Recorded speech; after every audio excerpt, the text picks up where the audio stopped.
closing the door here, love.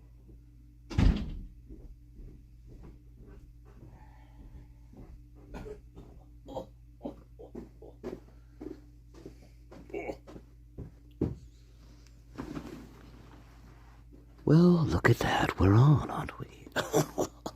Welcome, everybody. Welcome. Ellie, welcome, my love. Ellie, we're Bonnie Murphy. Welcome, I am. Bingo, bingo. How did you know I was gonna... How did you know? How did you know? Hey, baby.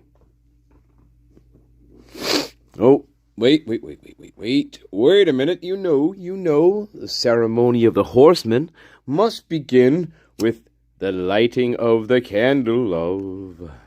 We always must light the candle. Are we live yet? Yes, we're fucking live. Aren't we? Yes, we are. Okay, there we go. Hello, this is Chris McKenna. And, well, listen, I found a black glove at the crime scene, and I turned it into the Moscow police. They say, Chris, well, I said, but I found a black glove. And they say, well, Chris, you need to write a book. And I said, okay, I'll write a book. And then, but first I have to go on Nancy Grace and stuff because I found a black glove on vacation. Anyway, yeah, sure. Anyway, that was my terrible Chris McKenna impression.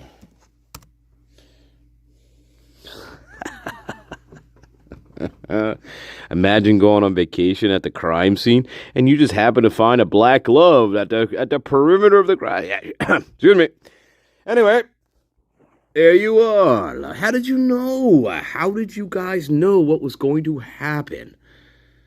I think you're psychics too. Don't forget this one. Can't forget that. So what are you guys doing? What do you guys want to do? What do you guys want to do?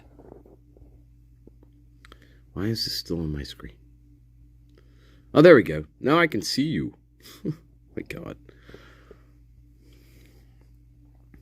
I found a black glove at the crime scene, and I turned it into Moscow Police Department when I was on vacation with my wife.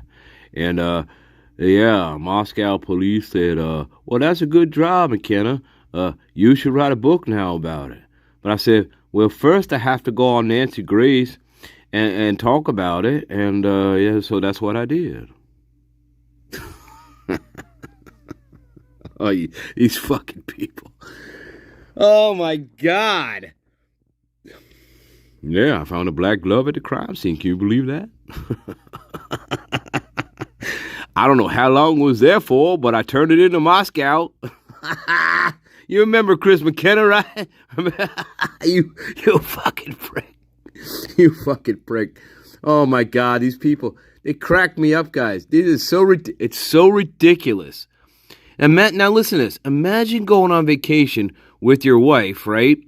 And the place you choose to go on vacation is at the King Roadhouse, and you're just there with your wife, scoping out the perimeter of the house. This is before they tore it down, by the way, right? Of course, you're there just walking around the perimeter of the house, and you just happen to find a fucking black glove outside the crime. 2 weeks later. 2 weeks later. Yeah, sure. Yeah, but that's the bullshit, though, that's the bullshit, though, that we were told. Yeah, remember that? Remember that shit? That's the story we were told about that. About that prick finding that glove outside the house. 2 weeks after the crime. Chris McKenna, right? McKenna. You fucking prick. Bullshit. Anyway, it is Thanksgiving. Sorry, guys. Thank you. Welcome, Sir Equinox. Welcome, Mountain Lily, my love. Welcome, Super Beggar. Curious Rose. Rose, I need a nurse right now, baby. Oh, I need a nurse.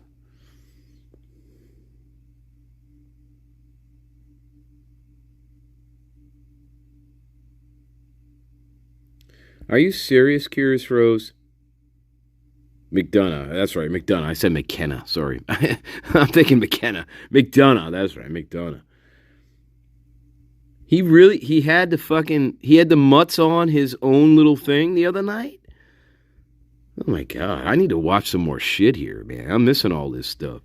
Oh my God. I feel we need to rip the shit out of that. Oh my God. That's ridiculous. He's reading a fucking poem to him? What the fuck is that? What is that? Oh my God. You talk about, oh my God, guys.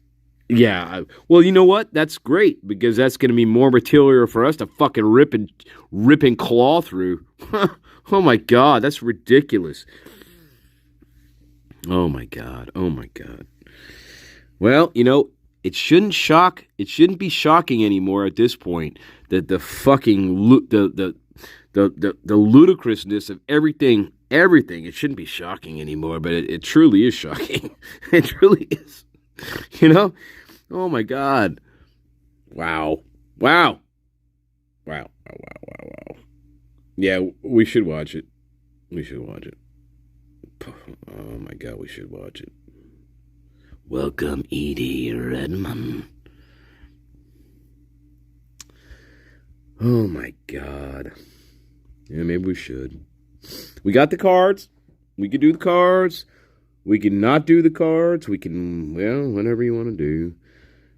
Yeah, here's what I thought I'd do. I thought I'd have a live tonight. Not a humongous one, right? Because this can draw on for hours. I thought we'd do like a semi-normal time, and then tomorrow we'll do another one, right? So I thought we'd split it up that way, But I did feel like going on because I was so angry. Here's why. Going through those ISP documents again, I got so pissed off about just all the crap in them that I'm like, you know what, we have to go live here, because then I can vent to you guys. I don't have to sit here and bash my walls in or nothing like that. I can take my anger out on you guys, right? No.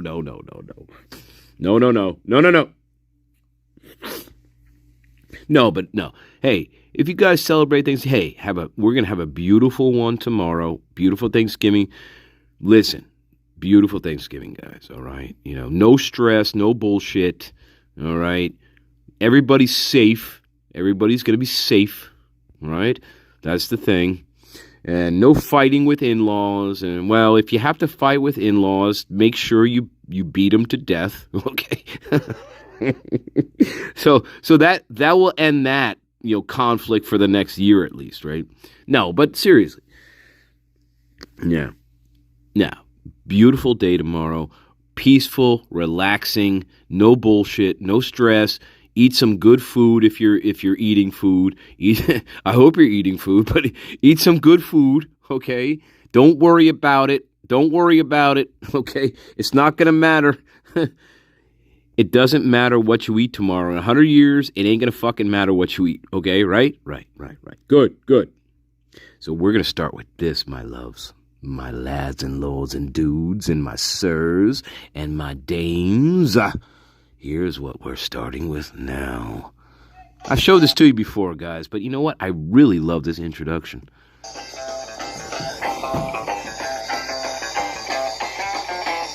And it's close to the time.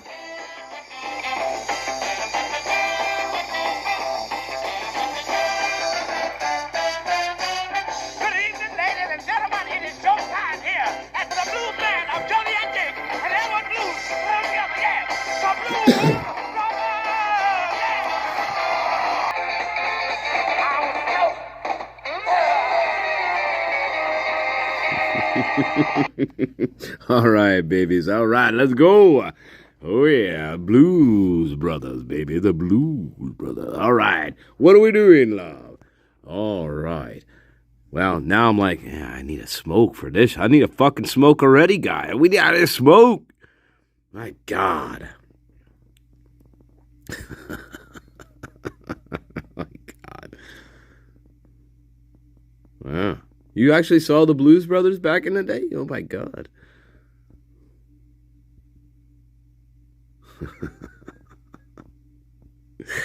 That's pretty cool.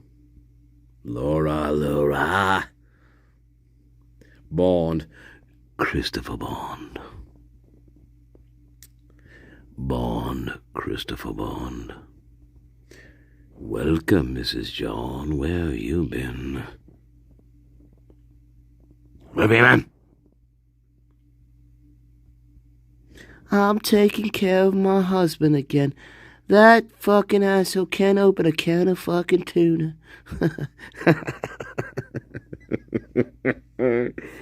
That fucking prick. He can't open a fucking can of tuna. So he asked me, he says, Mrs. John, can you get me a fucking can of tuna every fucking night? And so I had enough of them. So you know what I did? I took that fucking can opener, right? And I threw it. Here's what I did with it. I put it right through his fucking hand. I said, now you got a fucking can opener for a hand, and you can open a tuna for your fucking self. And, well, he screamed a lot, but now he knows how to open a can of fucking tuna now, doesn't he? Oh, my God, God. Hey, we're on vacation, baby. Okay. Oh, my God. Yeah, you imagine that. He asked me every fucking night, get me some fucking tuna, right? And so I'm like, this fucking asshole doesn't know how to open a can of fucking tuna? Oh, my God. My fucking God. I mean, what am I dealing with here?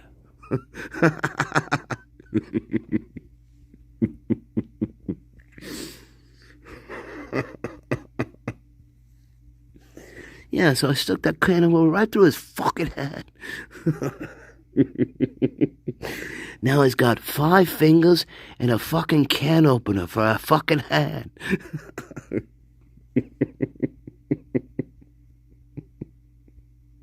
Have you ever seen somebody walking down the street with 5 fingers and a fucking can opener sticking out of the hand?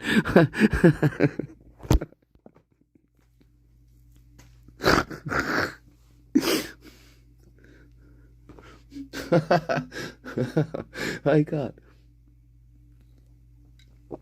Well, yeah, I did, but it wasn't really until I hit Canada that I saw that kind of weird shit.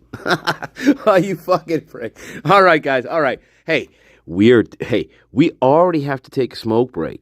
Now, real quick. Okay, listen. Think about what you guys want to do on our smoke break here. What do you want to do? We could do the cards, of course. We could do a document. We can go through some of the documents. We could look at Dylan's crap, 12:30. But I've been putting off 12:30 because I know there's interviews in between this period of time. And so I wanted to cover those in the documents again first before we hit our 12:30 interview. Yeah. Just to make sure we understand the absolute lies and inconsistencies even better. Okay. Anyway, think about what you guys want to do. Quick smoke break, quick refill on the refreshments, and that's what we're going to do going forward here, guys. And when I come back, I'll look at the chat, and I'll see, okay, what do we want to do? It has to be majority rule.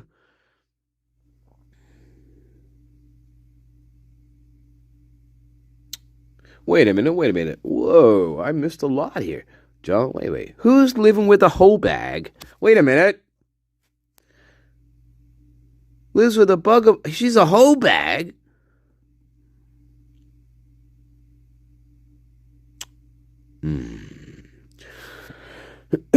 When did Bethany Funk graduate? Now, I know she switched schools after this happened. Which was, 2022, right? So, well, how long did it take her to fucking graduate? I don't know. Oh, my God. I mean, I believe it. He's a 62-year-old bodybuilder. Who's a 62-year-old bodybuilder in Florida? Who is this? Who is this?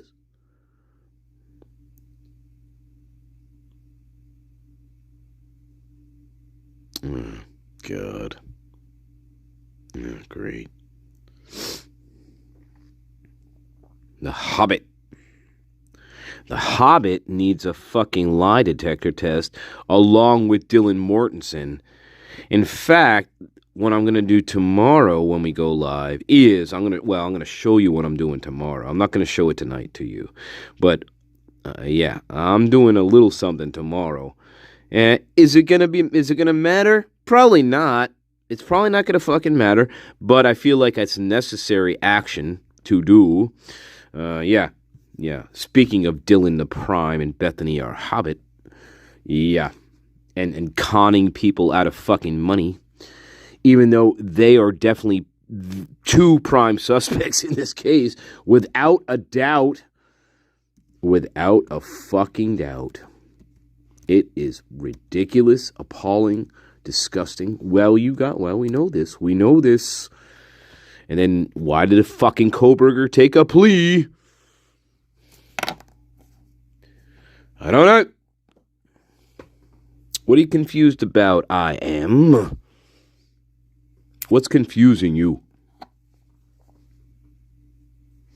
Welcome, Dizzy Jezebel. I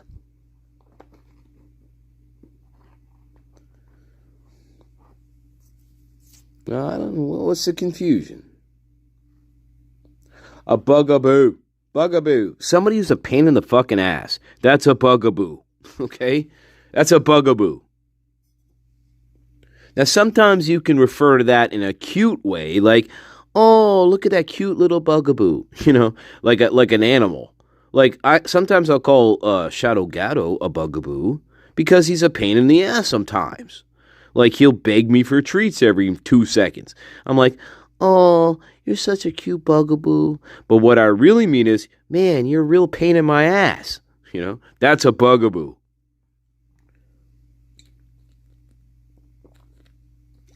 Yeah, that's a bugaboo.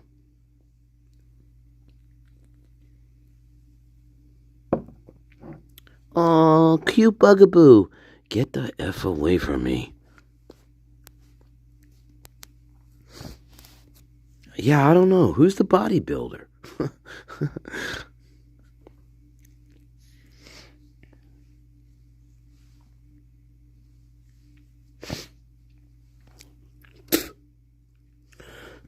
Stacy Chapin. Beware of Mrs. Chapin. That's true, Sir Equinox. And then she goes to Crime Con. Just to, quote unquote, check it out and see what it's like. Even though the whole time she knew she was going to stick her little nose in this thing when it came to discussion of the Idaho 4 case. She already had that planned out. Beware of Mrs. Chapin. Yeah. But she got so enamored by CrimeCon, she didn't even want to go to any of the fucking hearings. She didn't even want to go to the hearings. She didn't give a shit about the actual court case or going to any of the hearings, right? Right. Or, going to the plea hearing. She didn't want to go for that. But she'll go to CrimeCon though, baby, because that's where the thing is, baby. Oh yeah. Think about that.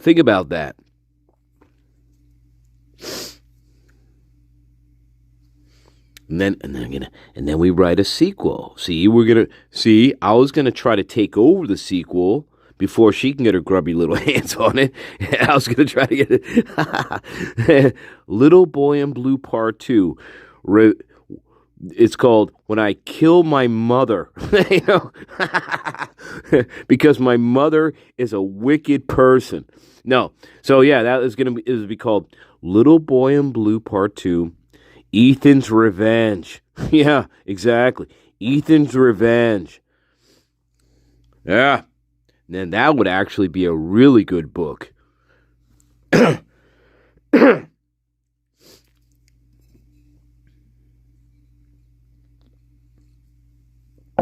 Hey guys, looking over these Idaho State Police documents again, I don't know if they even fucking made it home. Seriously. I don't know if they even made it home, guys. I'm rereading these things again and again and again, and I'm trying to peg down the times where people last saw them and all this crap. Guys, I don't even know if they made it fucking home. I really don't. And then I'm thinking to myself, okay, well, if they didn't make it home and they were killed, if they were killed in a dwelling, okay?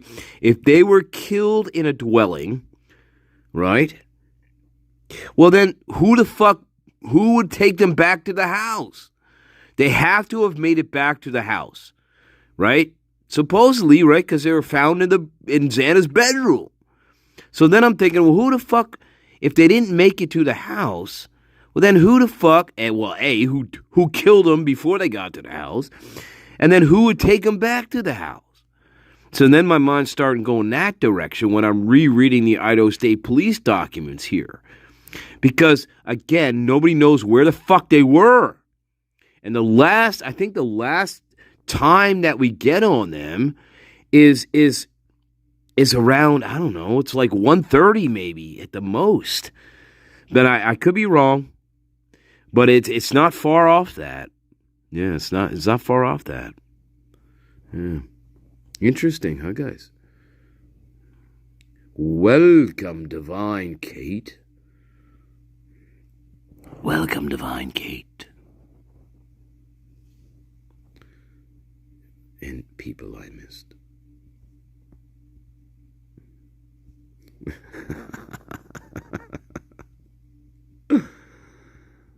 Oh my God. It's pretty sick. It is sick. It is sick.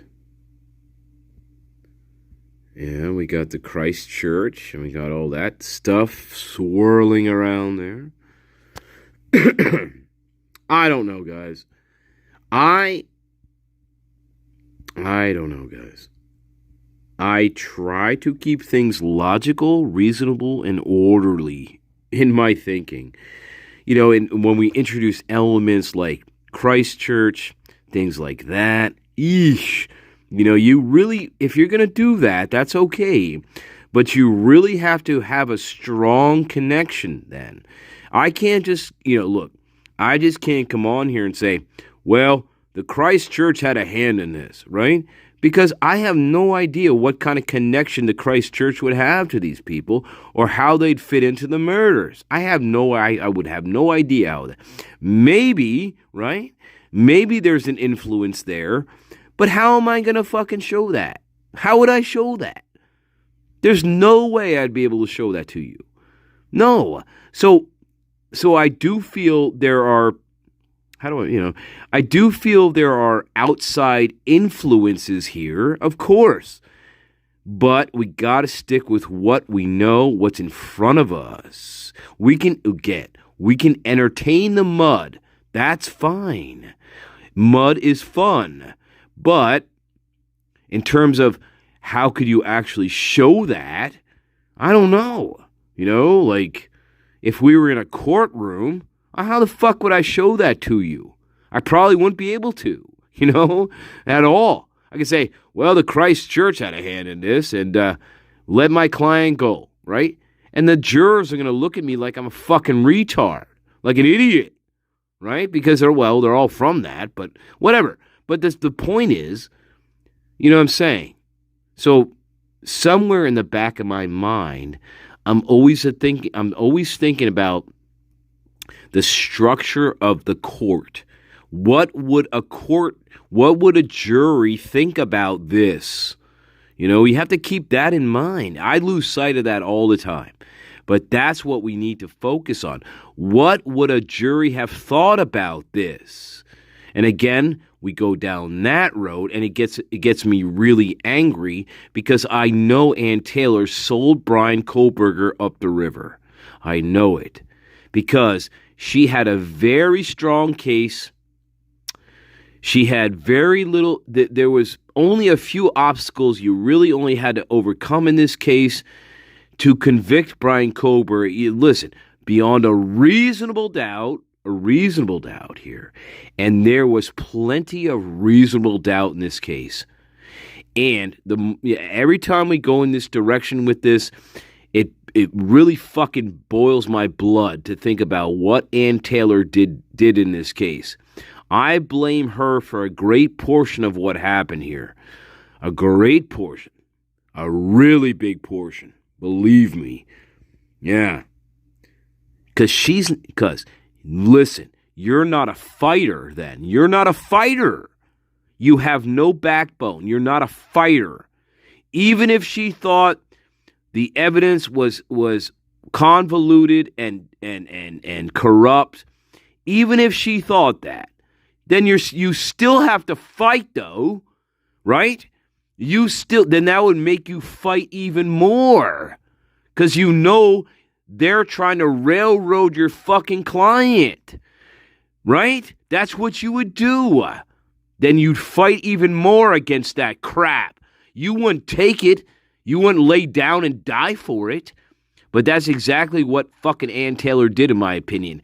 She was weak, fucking weak, and she laid down her arms and said, Brian, I think your best bet here is to take a plea deal because I can't really defend you anymore that well. You know, fuck it, or something like that. And she sold him up the river. Yes, she did. Fuck you, Ann Taylor. Fuck you, Ann Taylor. You had a very solid case. You could have got your client off, but you fucking chickened out. You're a coward. You are a coward. You're a fucking coward, Ann Taylor.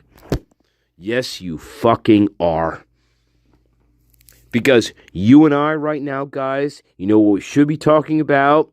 We should be talking about the trial. The trial. Or the aftermath of the trial. Because at this point in November, the trial possibly could still have been going on. And that's what you and I should be discussing tonight.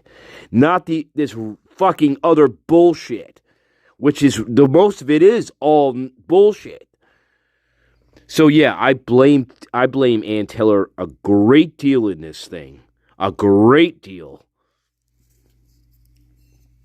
Fuck, yes I do.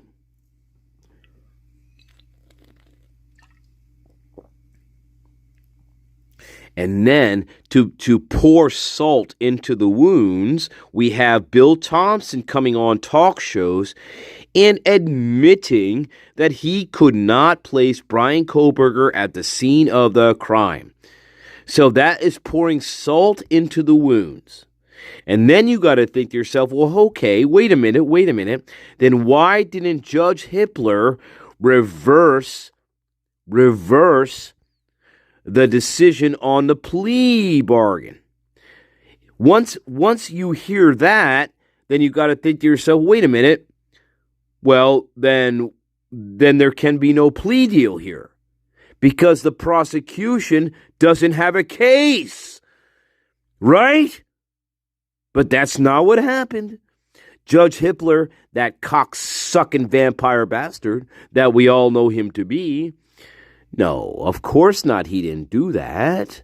Even when you have your very own lead prosecutor say in public that I could not place the defendant who's on trial, I could not put him at the scene of the crime.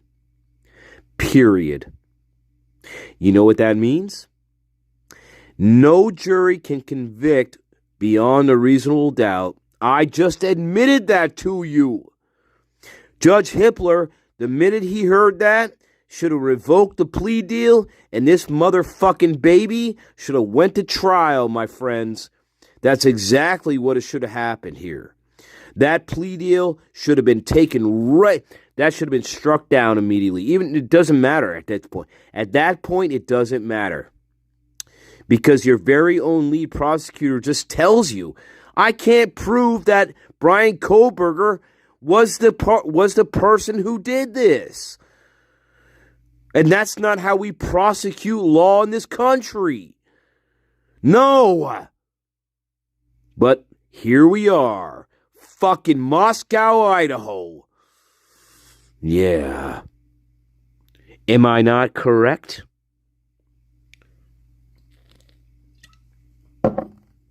Am I not correct?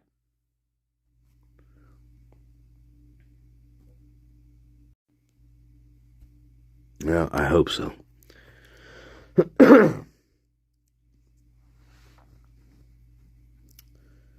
I don't think I've ever heard a lead prosecutor in a quadruple, not even quadruple murder.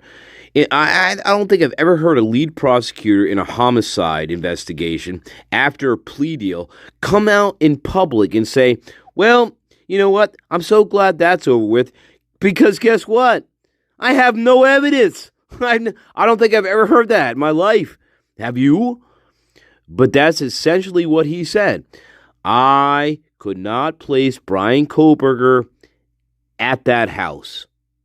Therefore, guess what does that mean? Well, that means I don't know for 100% certainty that he committed the crime. So why am I prosecuting him? Right? Exactly. So Moscow will burn for what they've done. They will, believe me, and this is why we keep hammering and hammering and hammering. They will burn for what they've done here. They will. They will burn to the fucking ground, I hope. And they should burn to the ground for the absolute corruption that they perpetrated on this thing, on you and I, the public, on Brian Kohlberger, so on and so on. Fuck you. Fuck you.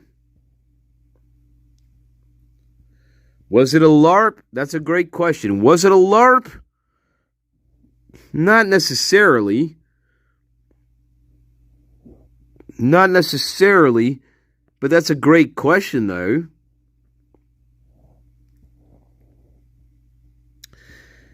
Indeed. Sir Equinox, correct. Absolutely. The university had way, way too much to lose in this thing. And the longer the case dragged on, the more money we are going to lose. For sure. A lot of money we are going to lose. Because these students are not going to be coming back spring semester.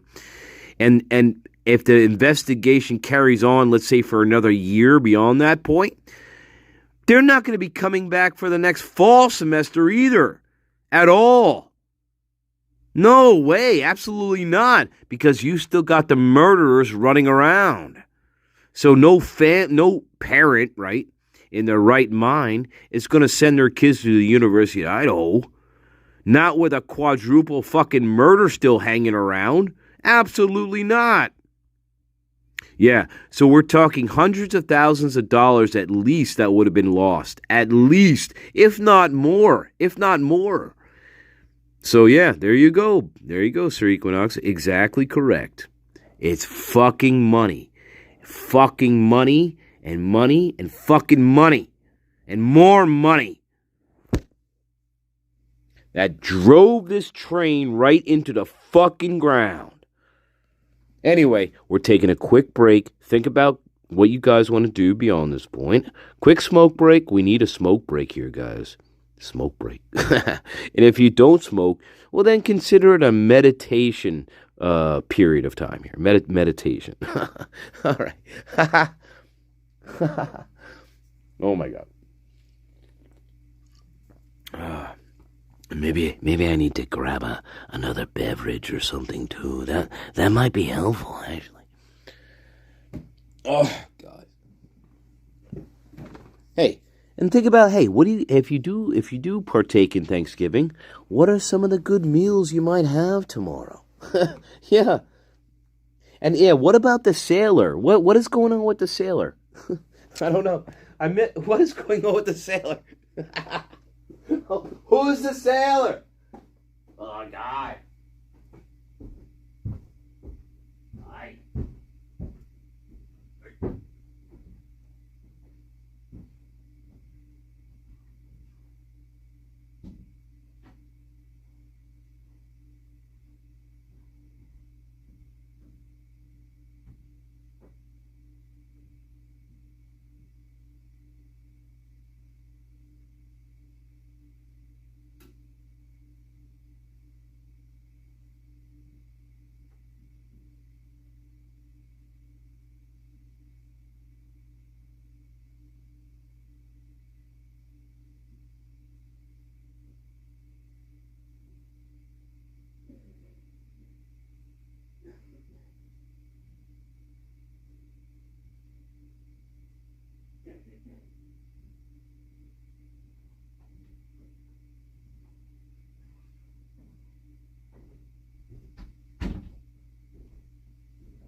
Where's my tuna, you fucking... Hey, you fucking cunt.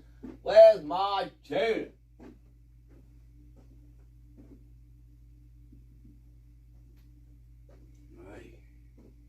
Hey.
What are we doing tonight?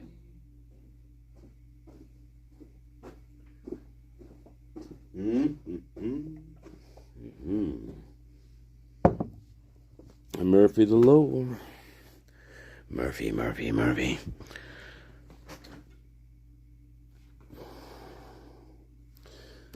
Goonie Google.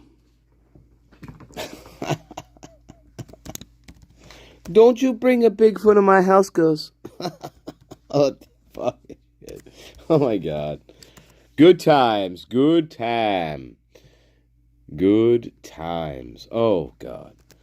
Oh, good times. Oh, my God. All right, guys. Here, okay. We gotta figure this out. We gotta figure this out. All right. Zootopia 2 presents. And no, it's not that. But it's more like this, guys. And then we got to decide what you want to do. She's the only one that said, I'm calling Kaylee and the phone is pinging inside. Weird, since Steve told us her phone was off. Yeah, you know where they found her? You know where they found Kaylee's phone? They found Kaylee's phone underneath her body. Weird, huh? Right underneath her body.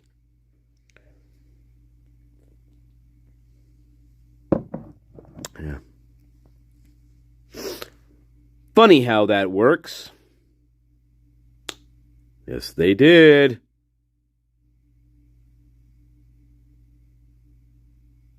And what also was going on with her was that she was still aspirating on her own blood. When they got to her, when Moscow police got in there, she was still aspirating on her own fucking blood. Yes, she was. Yeah. Yes, she was. Yeah. Weird, huh? Gruesome, but and there was a there was a beige comforter that was placed on top of the two of them, supposedly. Yes, there was. Uh-huh. And when we cover up victims, that usually that symbolizes certain things. It certainly does. Anyway, it certainly fucking does. Yeah, it is sad. Yeah, but Kaylee's cell phone was found underneath her. She was actually laying on top of it. Oddly enough, huh? I guess when we fall asleep in a different room, we bring our cell phone with us to another room, and then we get murdered, and then we happen to die on top of our fucking cell phone. I guess that's how it works in this case. But that's supposedly where they found her cell phone, right underneath her. Yeah, for sure. Yeah, well, scumbag.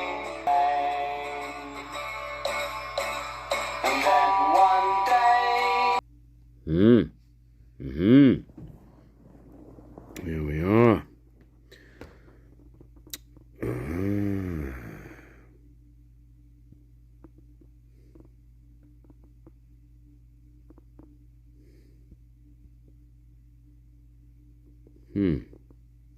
Welcome, Ashley Brogdon.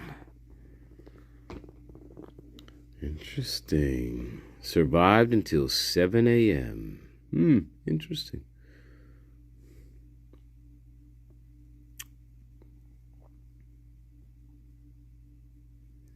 It doesn't make any sense, Pamela. None of her story makes any sense.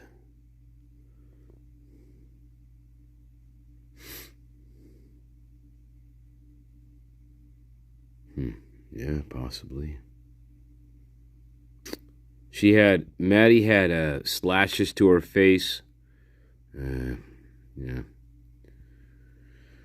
Stuff like that.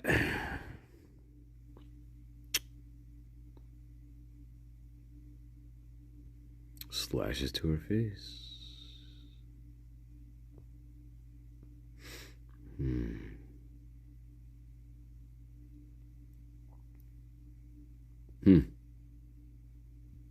What's 6221? What's that, Mrs. John? What's 6221?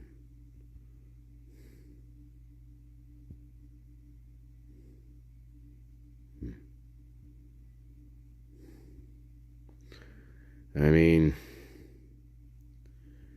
it's an interesting look. It's an interesting choice of weapons to use.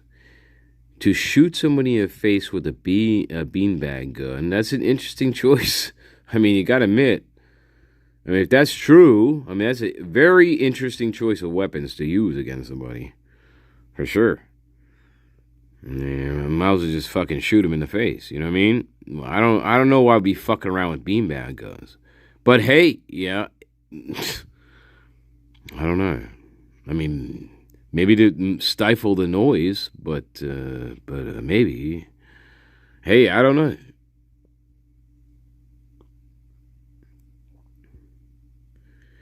Here's my feeling. Here's as you and I are going along through this, and I'm rereading the documents again.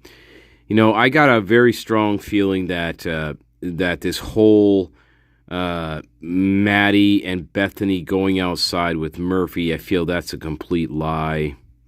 I feel that that never happened. I feel that Dylan left out Murphy when she got home, and she says that. I'm starting to think that Dylan never let Murphy back in the house at that point. And then when Maddie and Kaylee got home, I think when they started, it's a tough one, but I can believe that perhaps they were hanging out in Kaylee's room for a bit, talking. I can see that. Okay, that could be a distraction as well, but I could see that. But the problem is Murphy at this point is still outside the house. And so I think what we see with this whole Maddie and Bethany back and forth about the dog, with Maddie coming down to Bethany's bedroom and asking where Murphy is, I feel that's because Dylan originally left him out and never got him back inside the house. And so I think what happened there was Maddie realized, and Kaylee possibly too, realized that, well, Murphy ain't in the fucking house. And so because Kaylee was on the phone with Jack Decor, distracted with Jack Decor on the phone, Maddie took it upon herself to go down to Bethany's room and ask Bethany where the fuck the dog was. And Maddie and Hobbit, being the fucking hobbit that she is, the most unhelpful fucking cunt in the world, well, I don't know where he is. Yeah. So Maddie goes outside looking for him. See, I don't believe that Maddie and Bethany were ever outside I don't believe that. Now I'm starting to think that that's not even real.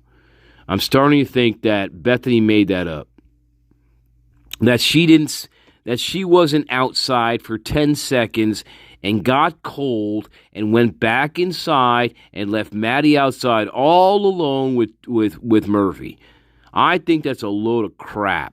Because then the question is, then why would Maddie be coming to your room then a little while later asking where the dog is? So I feel that never happened. No, that never happened. No. Here's what happened. Here's what happened here, guys. And you guys may already know this, but here's what happened. Maddie realized that that Murphy was out of the house. Kaylee was distracted. She was changing, getting ready for bed, and she decided she was going to start calling Jack Decor, okay? And they had a 17-minute conversation that Jack Decor conveniently forgets. But anyway, during this time period, Maddie realizes that Murphy is not inside the house.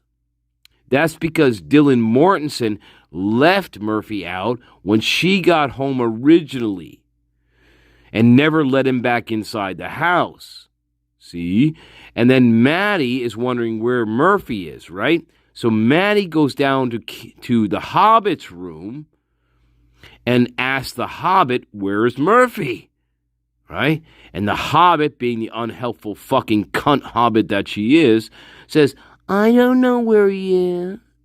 And so Maddie then proceeds to take it upon herself to go outside to look for the dog. And that's a mistake. That's a big mistake here on Maddie's part. Well, she doesn't know what's happening. But that's a huge mistake. Yeah. But that's on purpose, though. That's completely on purpose. Dylan, it's Dylan here. Dylan. There's only a certain amount of people that could have been involved with handling the dog. And whoever was handling the dog, they are your killers. And that includes Dylan Mortensen. She's the only one in the house. And that also includes Bethany Funk.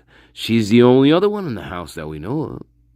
So one of these two, they were handling Murphy.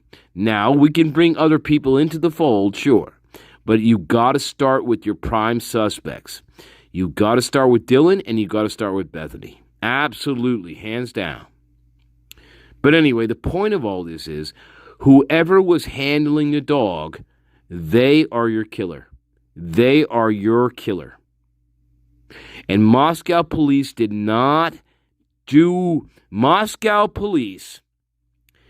They completely avoided this.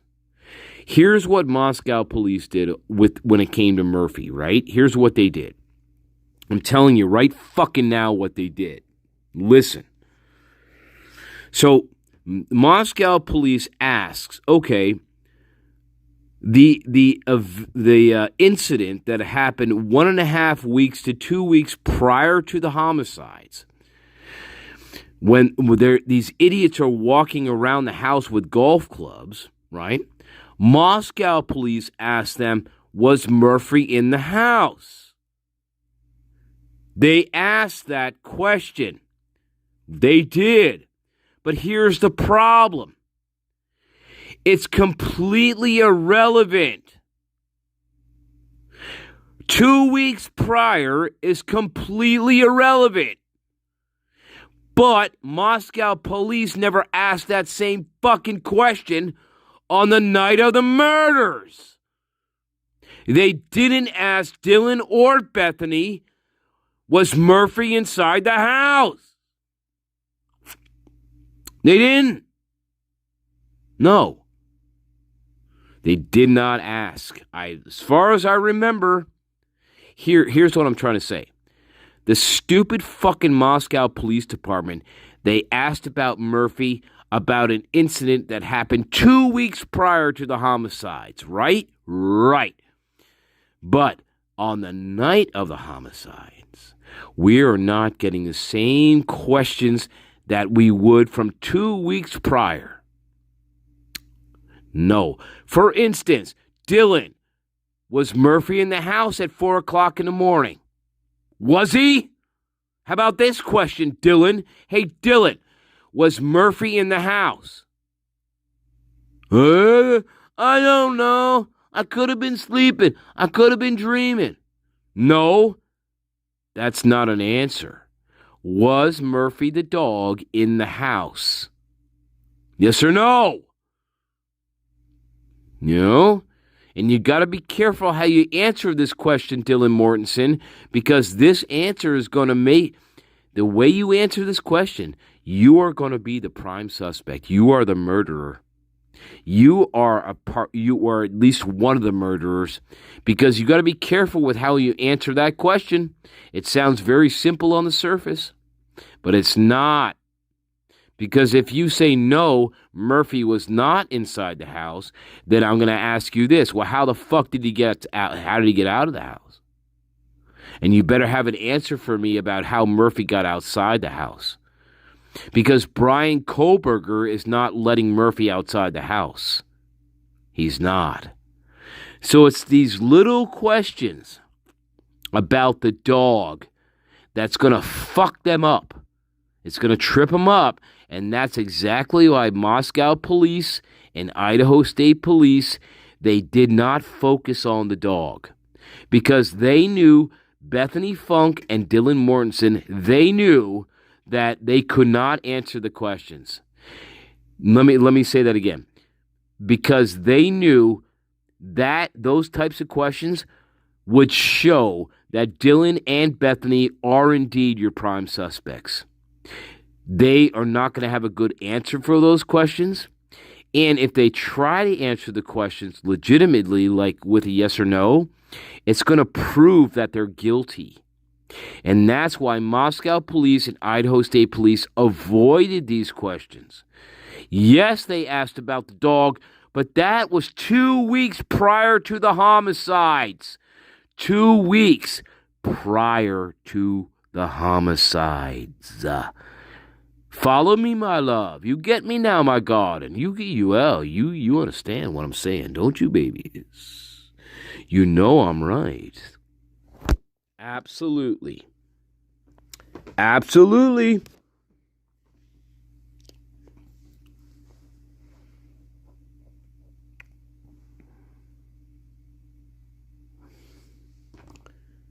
Because that dog is your key to this crime.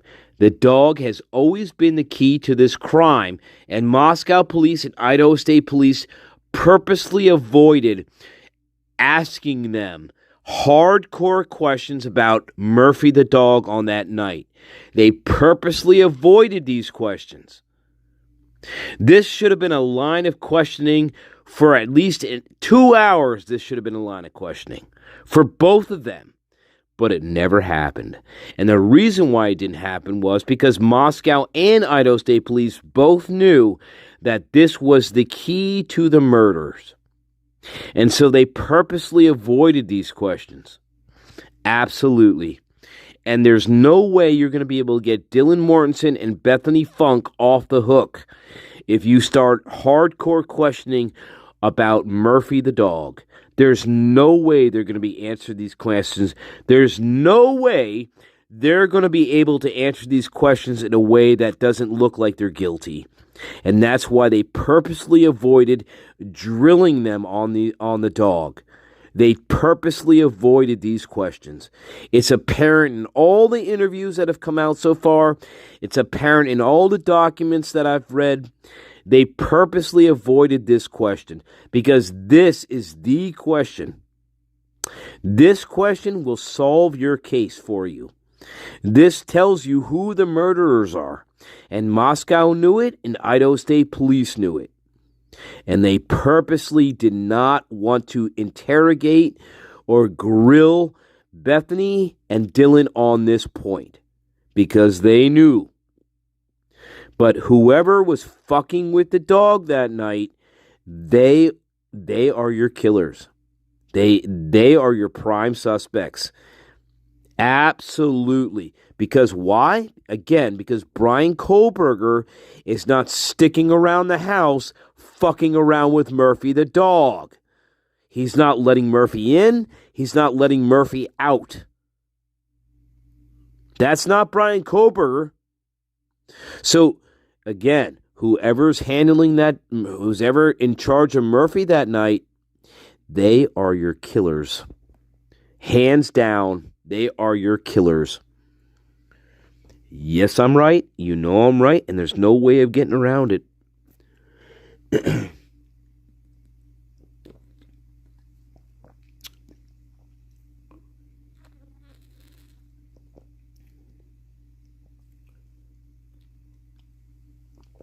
Yep. Because handling Murphy is premeditation to murder.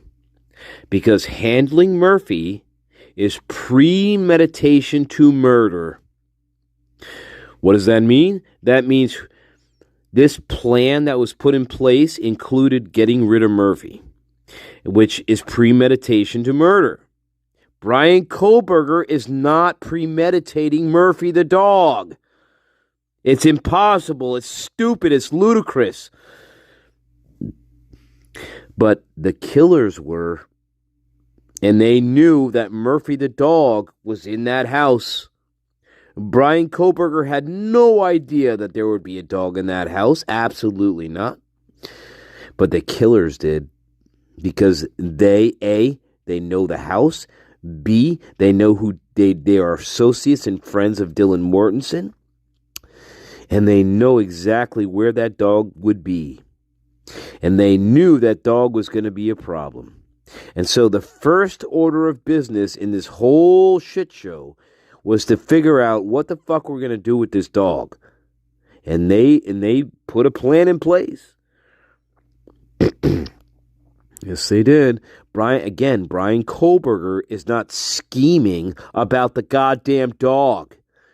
If anything, Brian Kohlberger, if he is a homicidal maniac, he would have killed the dog. He would have killed the dog. Simple as that.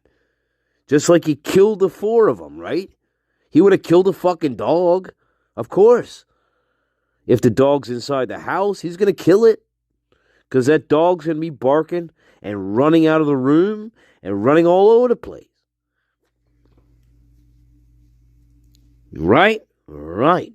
So anyway, the point of all this segment is whoever was handling Murphy that night, that is your killer. That is your prime suspect. And there's only a certain amount of people that could be. Dylan Mortensen, Bethany Funk, Jack DeCour. Those are the only three people who would be handling Murphy. That's it. There's only three. Seriously. I mean, who else would be handling the dog? It's going to be two of the quote-unquote survivors in the house and Jack DeCour, because Jack DeCour shares custody with the dog. There's not many people here involved with this. But those are your suspects.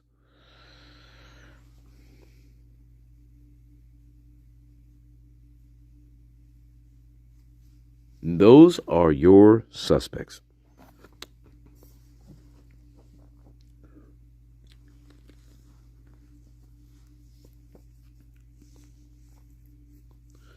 Look, if this was a cartel-related hit, Murphy would have been slaughtered. Listen to me. If Murphy was in the house when the cartel rolled in, Murphy would have been killed. Absolutely. They would not let Murphy live.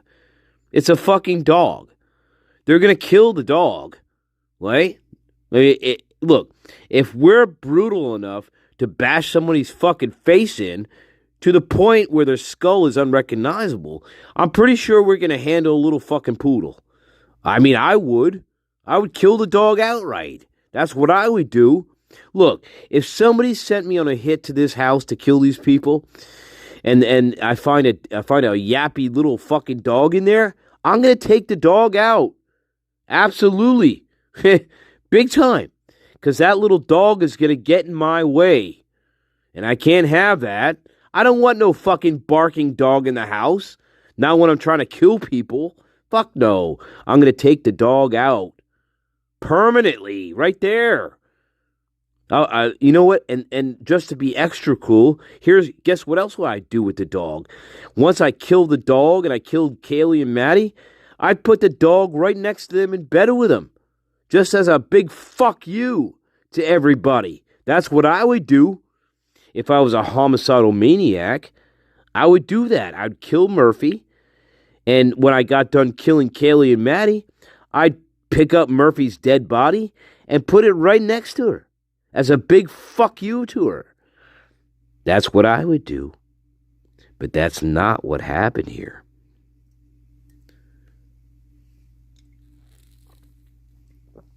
That's the thing. You got to be careful the picture you're painting of the lone wolf.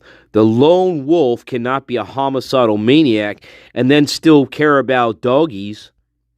Anyway, that's irrelevant because Brian Koberger is not handling Murphy that night. He is not a dog handler, you know. He's not handling the dog. It's stupid. He doesn't know the dog.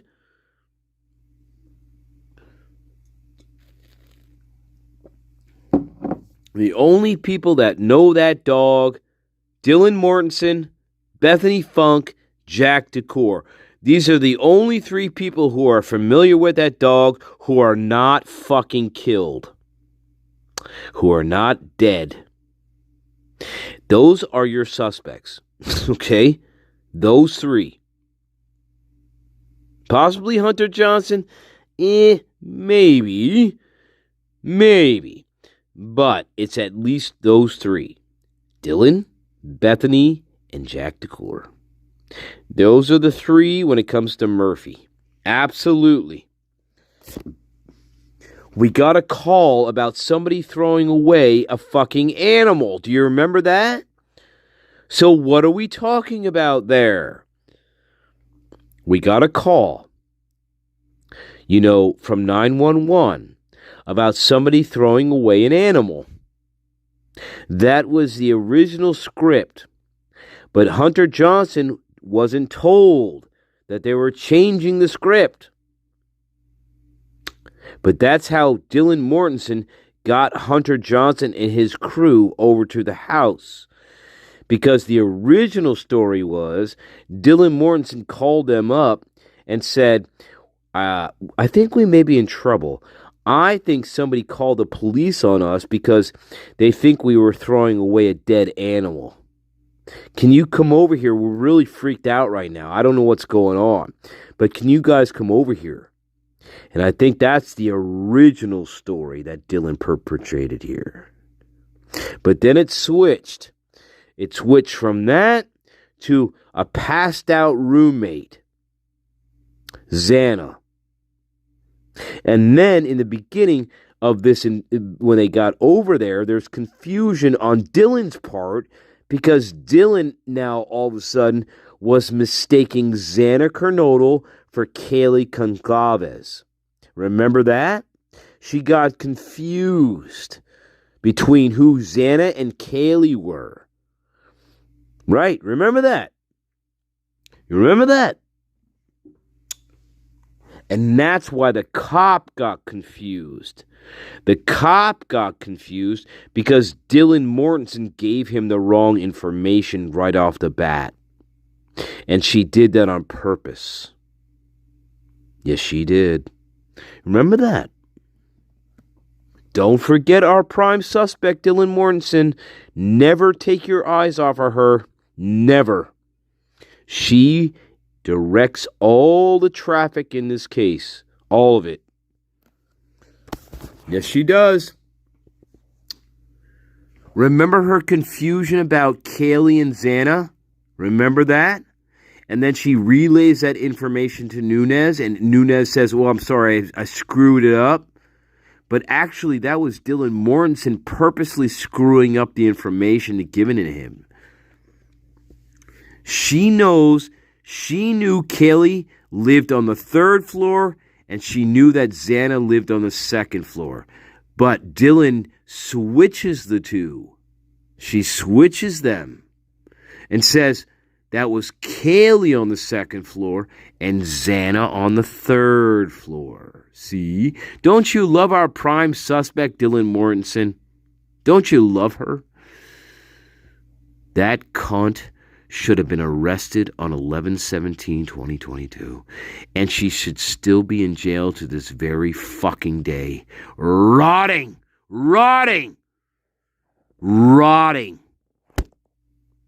I mean, how many lies does it take until you actually treat somebody like a suspect? How many lies does it take before you actually start treating them like a suspect? Well, in this case, apparently an infinite amount of them. Infinite.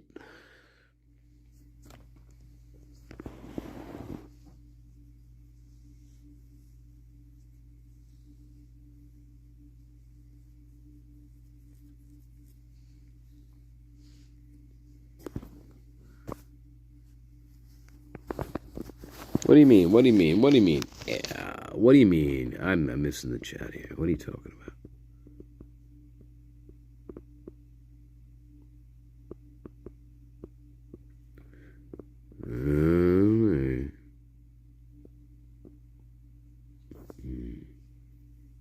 Fuck y'all. What are you talking about, I am? I missed it. Fuck y'all.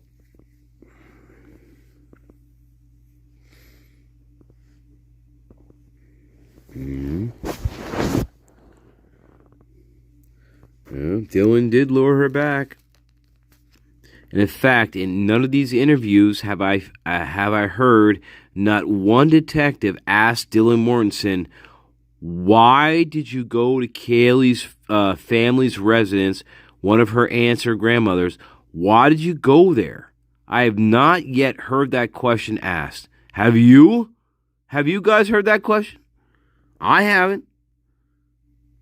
Dylan, why did you decide to take it upon yourself to go drive an hour and a half away to track down Kaylee and invite her to a party, that Friday night? Why did you do that? I have not heard that question asked at all. Have you? No. Not once. That's a pretty important question. Because there's no reason for Dylan Mortensen to do it. I'd be asking her that 1,000 times over. Why? Why'd you do it? Why'd you go out there? What was so important for you to go out there? But nope, not Moscow police and not Idaho State Police. They didn't find that important at all. No. Yeah. But yeah, They didn't find it important at all, but you got to keep in mind, if it wasn't for Dylan doing that, Kaylee wouldn't be dead. Kaylee would still be alive. I think you would ask that question, Moscow police. You fucking corrupt potatoes. Yeah. I mean, who the fuck got her back to the house to get her killed? Well, your prime suspect, Dylan Mortensen, did. Nobody else. That was Dylan Mortensen. Your prime suspect. Once again. She got Kaylee back to the house. Oh my God. It's so bad and ridiculous that we already know who did this crime. We do. It's so pathetic. It's pathetic. And if you don't believe that, then you must believe in fortune tellers. You really do. You must believe in fucking fortune tellers. Then you must believe in luck. That's what you're saying to me then. If you don't believe that fact, then you must believe that luck is a thing and that you are a goddamn fucking fortune teller because you believe in luck. Is that what you're telling me, people in denial? Obviously, you must believe in luck or unluck or bad luck, but it's some form of luck that you believe in because there's no way this scenario is playing out like that. There is no way this scenario is based on luck at all. This has nothing to do with luck at all. This is coordinated effort, premeditation. We're going to do it this weekend, and I need Kaylee Gonzalez to be back in that house when we pull this off. That's what that is. Luck has nothing to do with any of this bullshit at all. Fuck you. Fuck you. Absolutely not.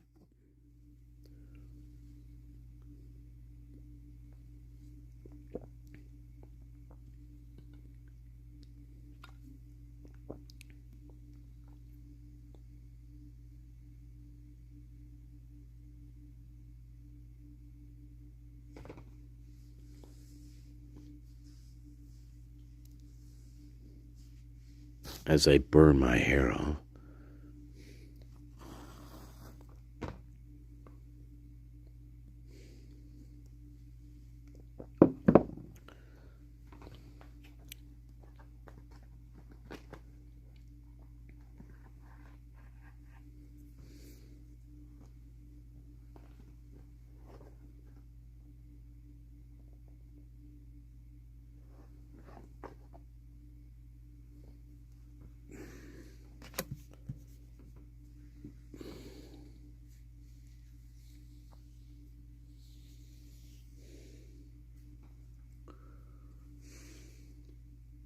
All right, guys, we're going to take a quick break.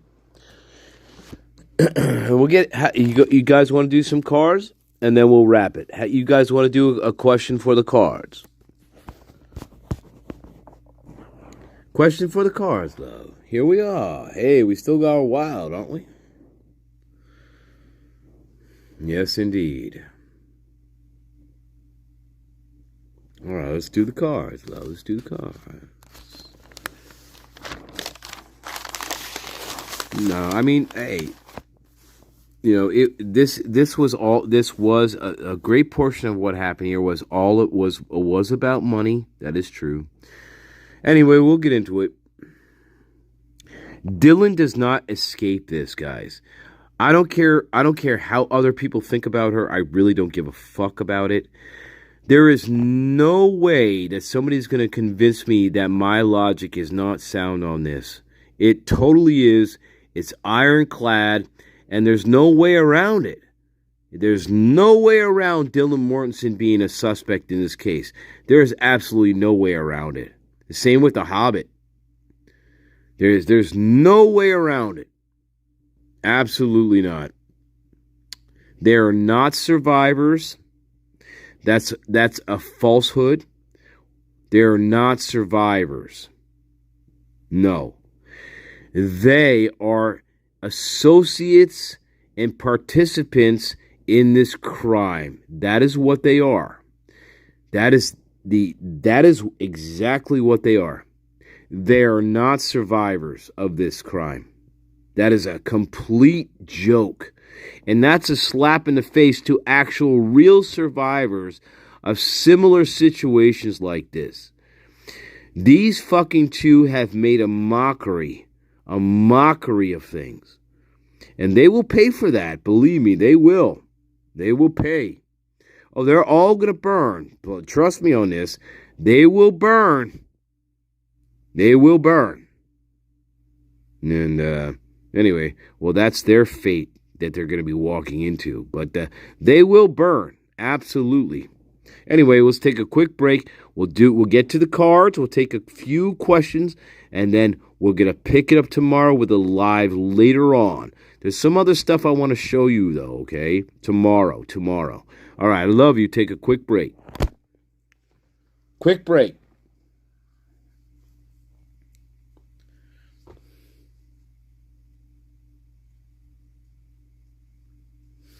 Hey, Dylan, excuse me, Dylan, I'm sorry, I'm really tired, but, I mean, I took care of Kaylee and Maddie, they're both dead, and, well, I'm just gonna leave now. Are you okay? Do you need anything? Do you want me to get you a cup of coffee, or, No, I'm alright. Go up, fuck off. Hey, oh, just don't leave your fucking footprints around my door next time, okay? Because now I gotta clean them up. You know? God, you're so incompetent. Oh my God. Quinn, come on, Quinn. And make sure you leave out the back sliding glass door, please. Would you? Not the front door.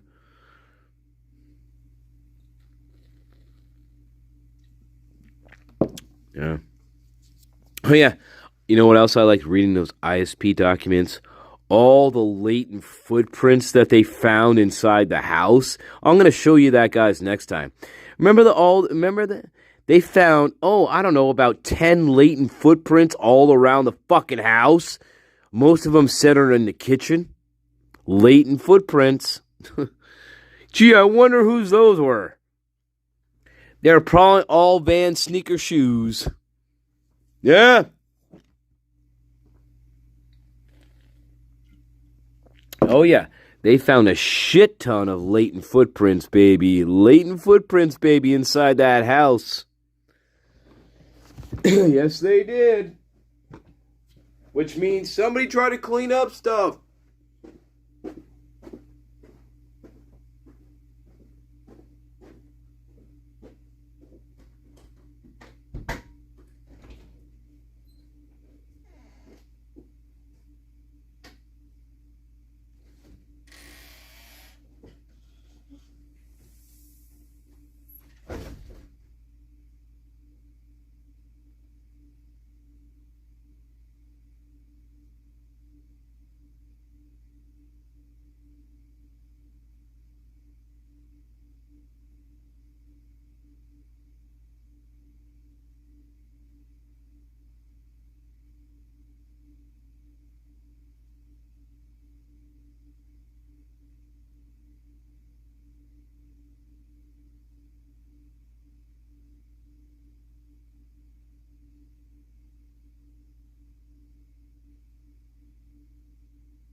Act 3, love. Act 3, love.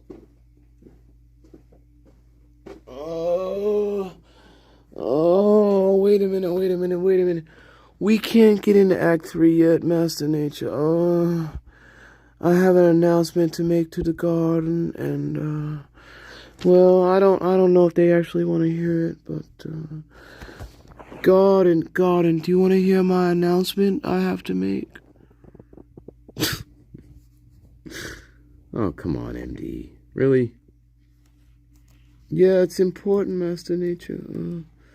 I feel the garden should understand what's going on with me, and, well, I don't feel they understand me quite right, and, I don't know, MD. It's not really an appropriate time. We're getting into some stuff here, all right? Can it wait till tomorrow? I mean, Jesus Christ. No, Master Nature, can't wait. If you can't fucking wait. I mean, why do you always push me off? And God, I don't know. I love you too, Ellie. Well, why is Master Nature so hard on me? I don't know. Why? Why is he? See, Master Nature, they love me. They want to hear me. Why do you keep trying to push me in the closet? I don't know. I'm not trying to push you in the closet, all right? I'm just saying it's not an appropriate time. Yeah, but there's never an appropriate time for you, asshole. And, you know what? You know what I'm going to do? I'm going to take up Tyrone's offer. Now, Tyrone told me he said, MD, we could always revolt again and go back to the Reverend Donna. And you know what, Master Nature, I think I'm gonna take him up on that offer. I think I'm gonna go back to Reverend Donna and oh God.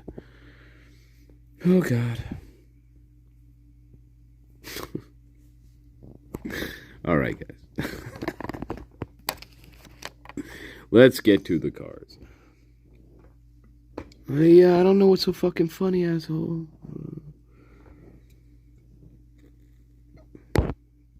But look, I love Maze. I love the corn woman. But I don't know. I get so confused about these things. Like she wants, like I said before, she wants little corn people and stuff. And like I don't want little corn people. And yeah, and I don't know. You know, my kids are in jail. My kids are they're in the Olsen's Ice House jail, and well, you already know that. And, I don't know. They kind of took away my privileges to see up here, so I really don't know what's gonna happen next week, and I don't know. I'm just going on. I'm guessing now. I'm guessing. All right, MD. Hey, we'll talk about it later. All right, jeez. Oh, no, Josie, no. I had to get rid of Josie. Josie was too much. Josie, no, that's not true. Josie did kind of have the same face that I did, and she spoke like me.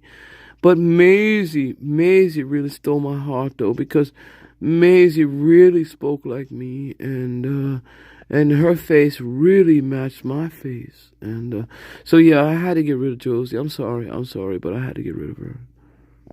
I mean, it was a hard decision, but I felt it was the right one. I do.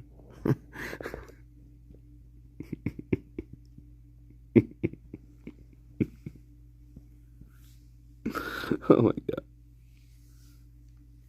All right, guys. You want to do the cards?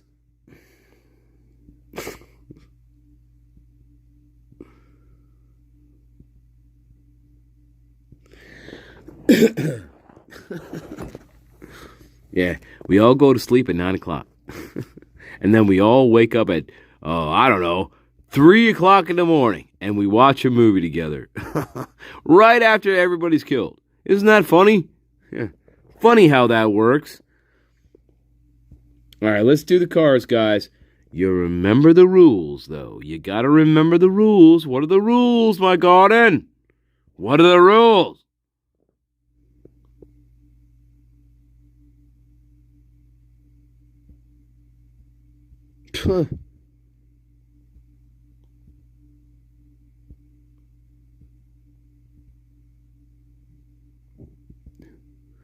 That's number one. We have to be yeah, you're correct, Freshie.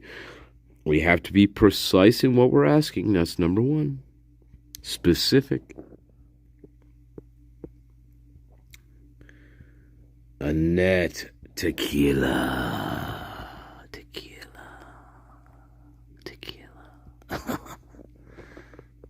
No money. That is a rule. That's in the rule number 3. That is correct. There is no money in this. That's correct. There's one more rule. There's only one more rule.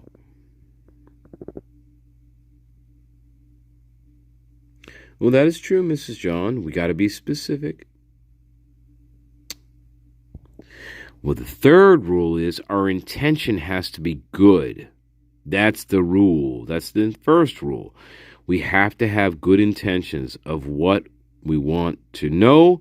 Otherwise, we're not going to get the answers that we seek, right? Because if our intentions aren't good, they're going to know that, and they're going to be like, fuck you all. Okay? Just saying, that's how it works here. 3 rules. Yeah, 3 is the golden rule with this. 3 is a perfect pair, actually. But anyway, rule number 1, be specific in what you want to know. Number 2, there's no money to be made. And number 3, your intention in asking the question has to be good. It can't be some bullshit intention, because they're going to know it, I'm going to know it, and they're not going to answer it. Okay. Pretty well, they're going to give you some bullshit is what they're going to give you. Anyway, that's the rule. Ready?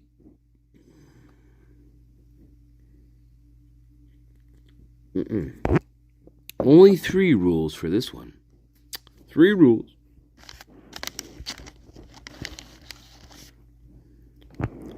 Oh, the candle is lit. That's the conduit.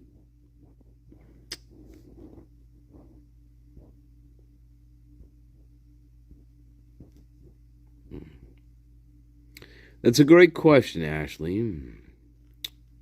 Now, that's a great question. We'll take that one. But the question is, who are you directing the question to? Are you directing the question to one of them or all of them? Or some of them?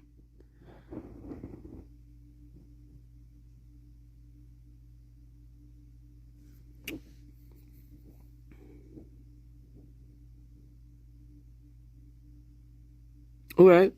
Well, let's do that then. That's a great question. So, we're talking about Kohberger. Yeah. We are talking about Brian Kohberger. For sure. We have to. We have to talk about him. Yeah, for sure. So, let's see here. So the question is, do any of you know who Brian Kohberger is or was, and did he do this to you? That is the question. Kohberger, did you know him? And did he do this to you? I mean, there's several questions in there, but we get the gist. All right, here we go, guys. Here we go. Wait a minute, guys. Wait a minute. Just wait a cotton picking fucking minute.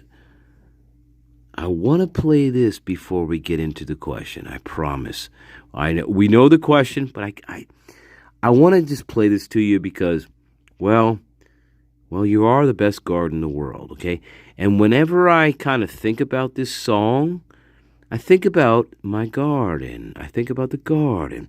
And this is a beautiful song, guys. I absolutely feel this is a beautiful song. It's one of my favorite songs by this person. And so I hope you like this, okay? I really do. And then we'll get to the question. I promise. Here we go. If she's true like ice, like fire, illusions on the wall, and that failure's no success at all.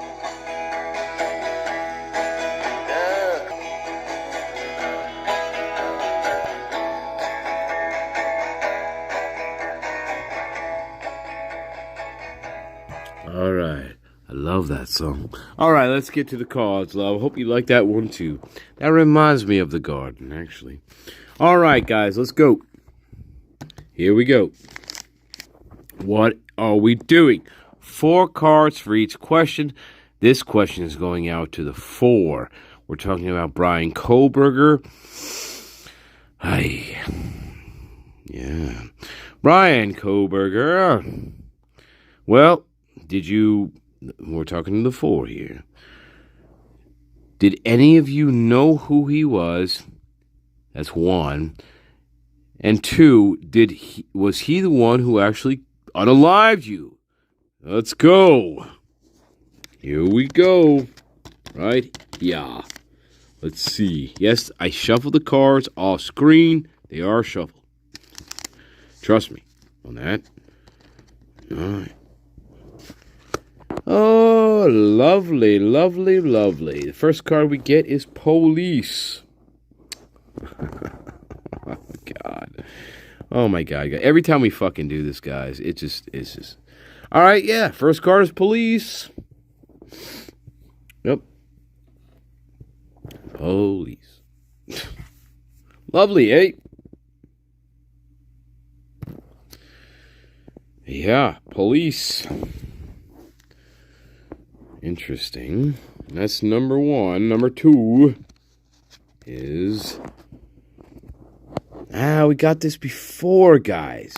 We have gotten this card before. I don't want to hear it. Why? Sorry. Glare. Yeah, we've gotten this card before. Look, Police. I don't want to hear it. We've gotten that card before. In fact, we've gotten that card so many times in these spreads that it's pretty much a regular card now that we're getting. Don't want to hear it. Every time we ask a specific question of the 4 that is crucial to what we want to know, this card seems to pop up quite often. I don't want to hear it. But we got Police. I don't want to hear it. Dylan always comes through in these things as well. Just keep that in mind. Dylan always runs throughout these cards. Anyway, let's get to the next one. Right here. So what is this? Oh my God, guys. Yeah. How many times do we get this one? A lot.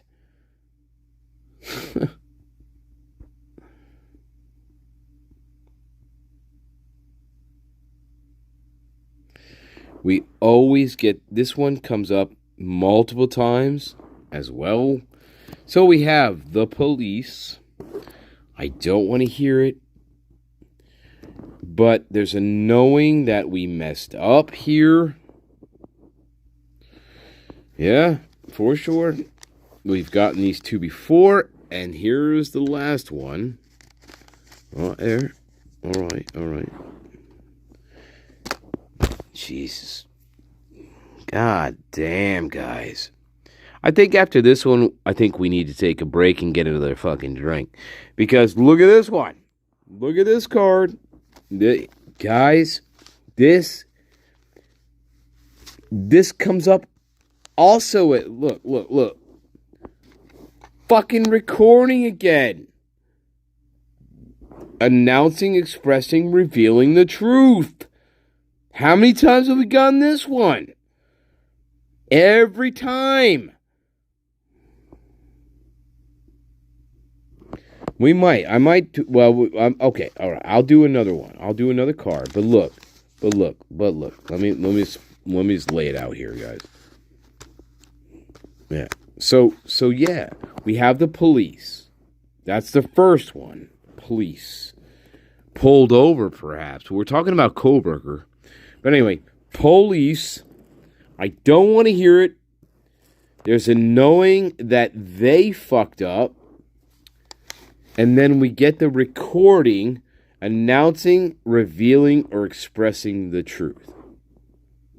Yeah.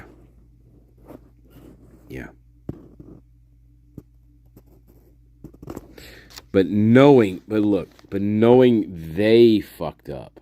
Knowing they fucked up. And we have a recording of all of this that announces, expresses, and will reveal the truth. This card has come up multiple times now. Every time we do this. Oh, I don't know. It's the same answers.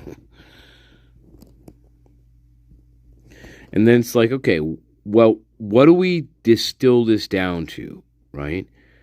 Number one, there's a strong possibility and feeling, and I think we're right, that this thing was recorded. Yes, indeed. There's a recording of this somewhere out there. Somebody recorded this for sure, I believe. That's one. There's a knowing that we fucked up. So the perpetrators of this crime, they know they messed up, and they know they messed up really badly. That's number two. Because that card keeps coming up over and over again. Police is something new. Police is something new, but that fits because, well, we're talking about a crime and we're talking about this case. So, of course, there's going to be police involved. Yeah, Kohlberger, right? But then we always get this, they don't want to hear it. I don't want to hear it. I don't know.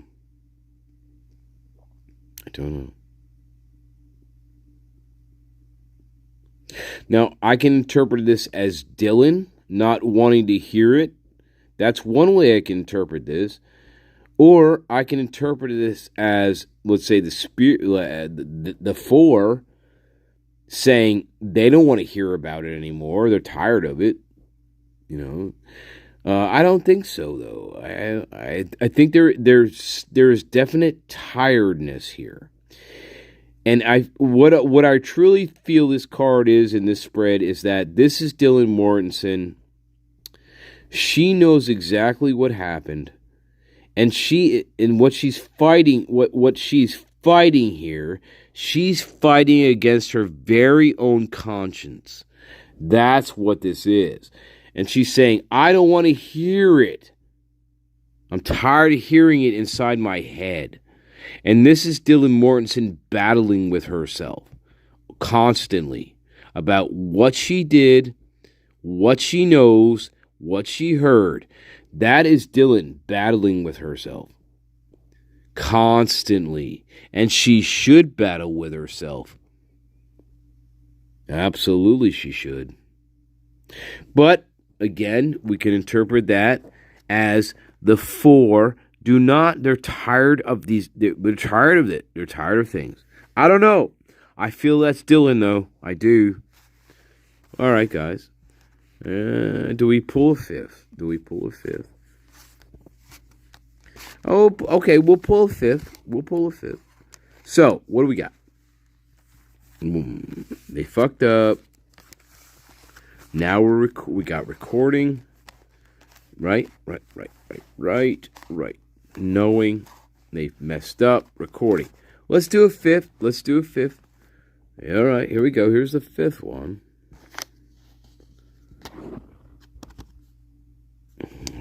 Well, yeah. We've gotten this before. Anger management. Anger fucking management. So, is that in reference to Kohlberger? I don't know. Maybe. You could. This is Kohlberger question. Maybe there's anger management here involved. Possibly. Maybe. I mean, it's possible that this is referring to Kohlberger. Possibly. I don't know. But it doesn't really fit with the rest of the sequence, though. Because Kohlberger is not recording this stuff. You know what I mean? If this is Kohlberger we're talking about, he's not sitting in the house recording the events. They would have found that immediately. I mean, they would have, once they got onto him, right, they would have found that. They would have found something like that he recorded some of this shit. Yeah. So anyway, I don't know. That's an interesting one, guys. Good question. Good fucking question, man. I'll tell you.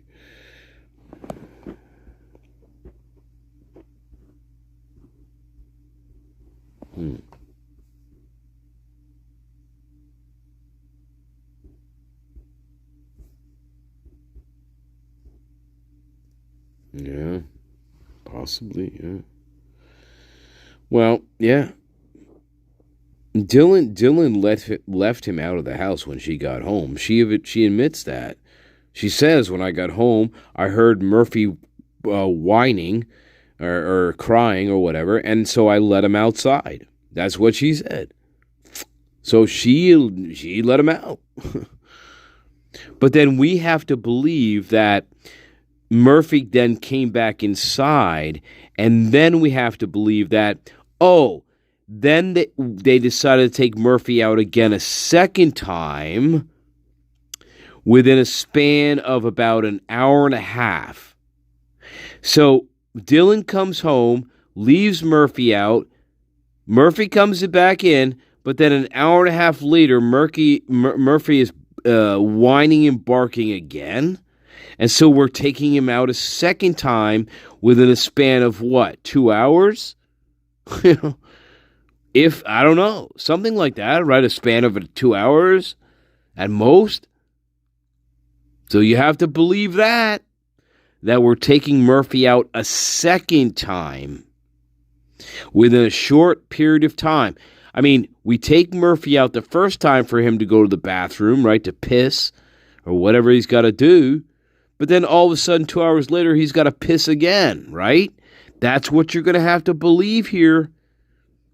Now, how many times are you taking your dog out from 2 o'clock in the morning to 3:30 in the morning when Dylan originally got home? She took him out. Now, why are you taking him out again approximately an hour and a half later? Does that make sense to you? Doesn't to me. Nope. See, they didn't know how to get around. That's the problem. They did not know how to get around Murphy. And so we have contradicting stories. We got the Hobbit telling a story about Maddie coming to her room and wondering where Murphy was, even though she was just outside with her. Okay? Nobody can explain Murphy. And the reason why that is because they know if they fuck these questions up, they know that they will be the prime suspects. But Moscow and Idaho State Police, they did not treat them like suspects. But those are the key questions here about Murphy. And when you find that out, then you have your killers. There's no way around it. Anyway, let's take a quick break, guys. We'll do one more question and then we'll say goodnight, all right? One more question, quick break, smoke break, piss break. It's probably going to be a piss break. Okay, and then we'll pick it up with question two. Question two. Yes. Question two. All right. As I shuffle the cards.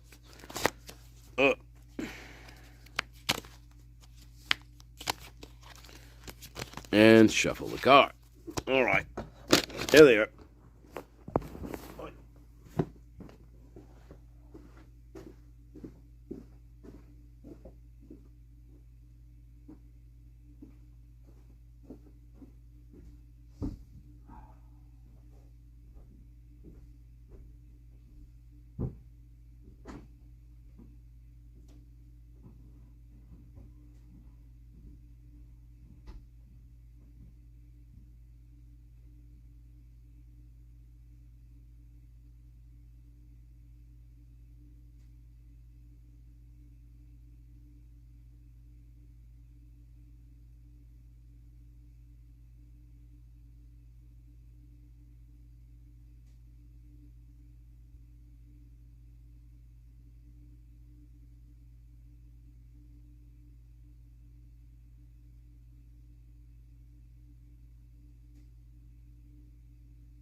they always keep you to talk like that?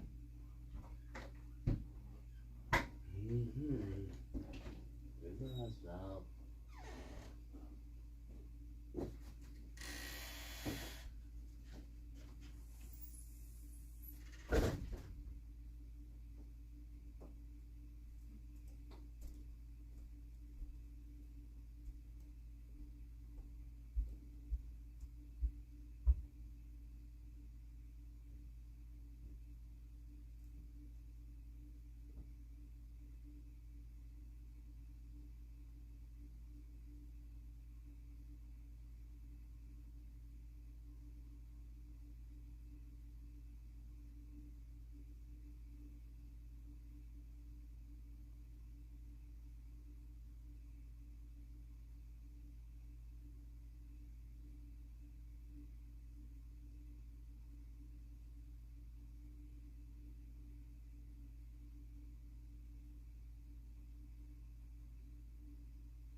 Last act of the evening, my love. Don't ask me about bingo, because I ain't gonna fucking tell you nothing. I'm gonna tell you a fucking thing about it. That's right. And thanks for asking, Master Nature. Well, I know what you are. All right, guys. Thanks, Tyrone. Question 2, and this will wrap it up for us tonight. But tomorrow, some things I need to show you tomorrow. All right, what is the second question we are getting into? What is it?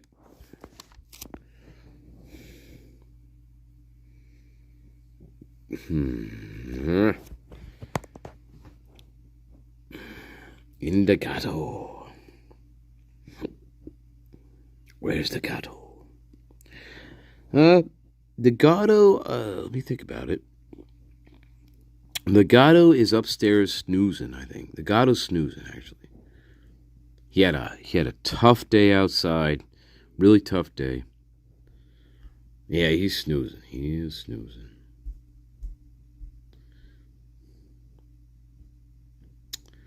DoorDash seems like a pun in likely Jack in the Box. No, she cannot, Lucy. How dare you ask that question of me? You could never call it Thanksgiving.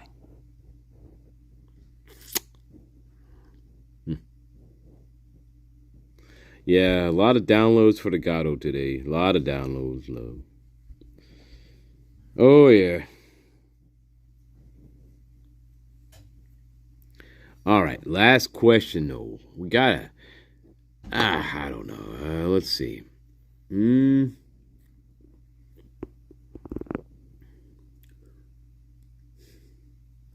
We're gonna be very forceful. How about this, guys? We are going to be very forceful on this question, okay? Forceful on this question.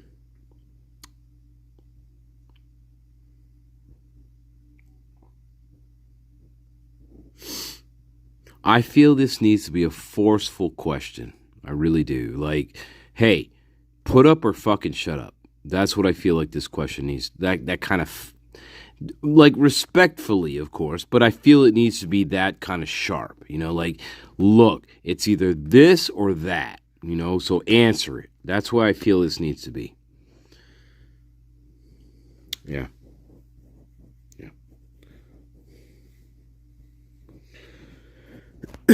Like, cut out the vagary.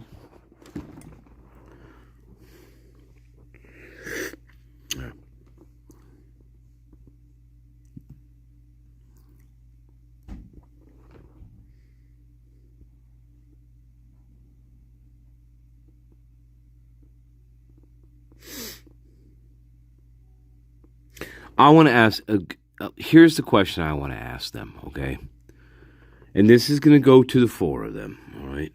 Because I absolutely want to fucking know this. Because I feel it's true, right? So, my question is them. This to the 4. This is my question to them. And it's blunt, and it's a question I want to know because I feel it is true. Right?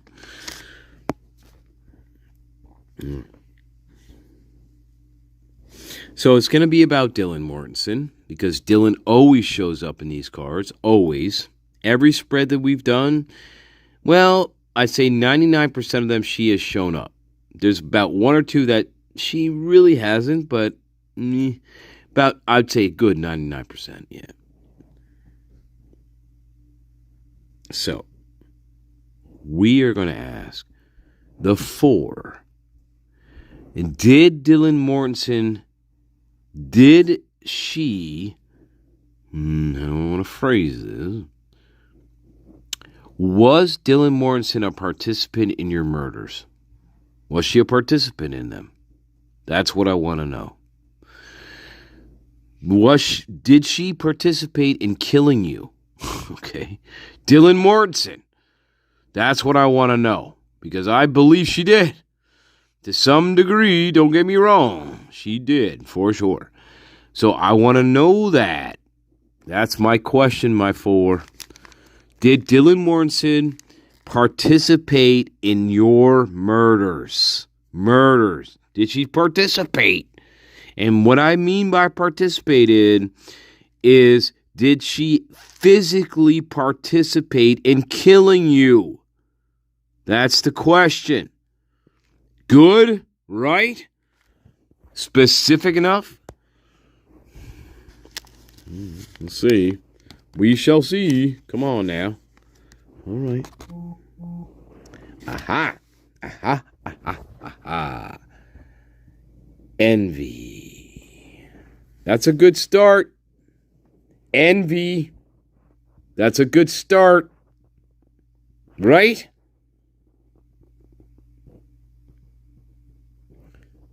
That is a good start. There's envy. What else? What else for? Okay. Envious. Jealous. Good. What else? Yeah.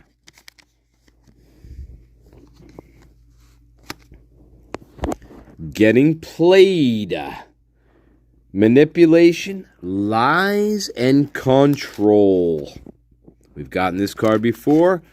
Not much, but we've gotten it once before, and we see a puppet master. This person in the card is playing with puppets. They are pulling the strings. We have jealous envy. We have somebody pulling the strings, getting played. Manipulation, lies, and control. Sound accurate to me so far. And what do we see? This person represents a puppet master. He's playing with a puppet, dangling the strings, controlling things. It's a male, but still. Yeah. All right. Yeah, here we go. What's the next one, eh? Come on now, 4. Did Dylan fucking kill you, or what?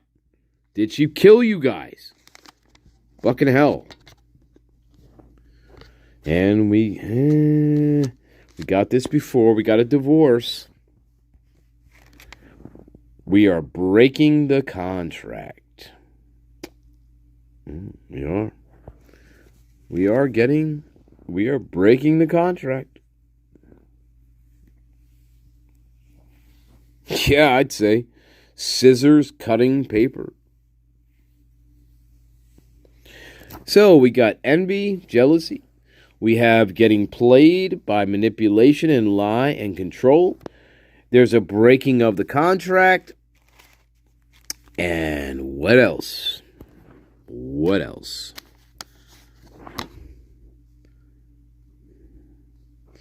Yeah, interesting though. But I hate nothing about you.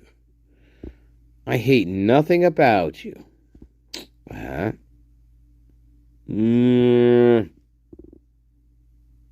I hate nothing about you.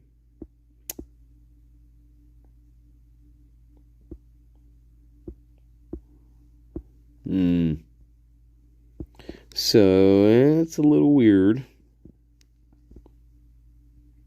That's a little weird. I don't know what that exactly we could say that the 4 are saying that they hate nothing about her. Maybe. I mean they're, I don't know if they forgiveness, maybe. I don't know. But I hate nothing about you. Or we could look at this as from Dylan's perspective and say, well, it's not really anything I hate about you. It's just I hate you. I don't know. Something. But this is weird. That's a weird one here. I hate nothing about you. But then what's going on here? So this card, I hate nothing about you. I feel this is kind of like, I don't know. We'll do one more. We'll do one more in the spread here. Yep, there we go, guys. We've gotten this before. We're burning evidence. We've gotten this before. Burning evidence. Yep.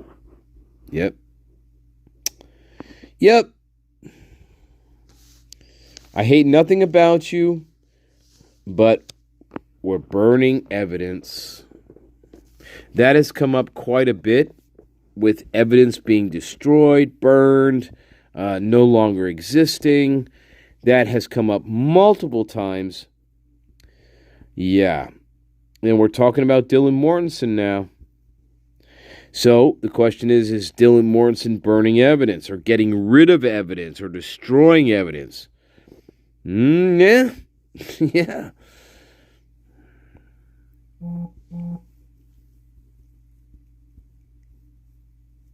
That's true. On that night, there was supposedly a bonfire that was going on right down from the road. That is true. The bonfire. Easily can throw things in a bonfire. Absolutely easy. Wouldn't be hard to do at all. All right. However.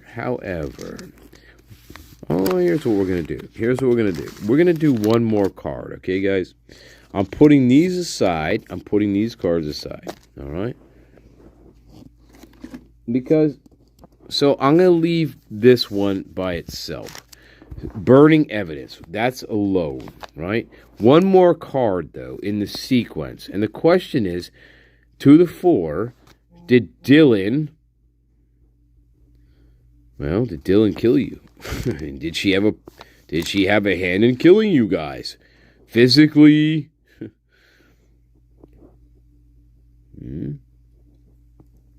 But burning evidence will stand alone, and then this is it.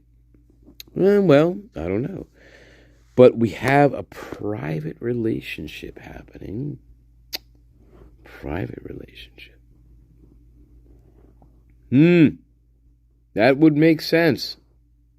Actually, that would make sense. Who is that 3:51 a.m. contact? Do you know? I don't. Just saying. I don't know. What's that contact? I don't know. Does anybody know what that 3:51? Who that 3:51 a.m. contact is? Nope.